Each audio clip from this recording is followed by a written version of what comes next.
Welcome back to Budget Boxer. Today we're looking at the Natural Mulberry Silk Pillowcase.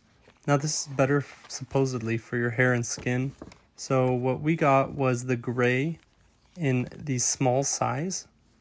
So immediately you'll notice that it's packaged in a plastic bag inside of a cardboard box. So this is probably for moisture or other things to keep it clean.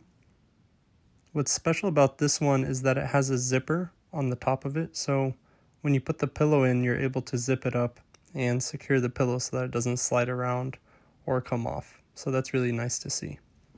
Now looking at the inside, we can see the tag.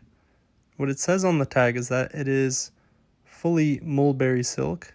It is made in China, and that you must machine wash it cold on gentle and hang it to dry.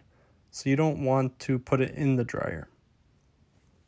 It feels great. It's thin, but not too thin, and it's very soft to the touch. So we're definitely going to enjoy using this, and I hope you do too.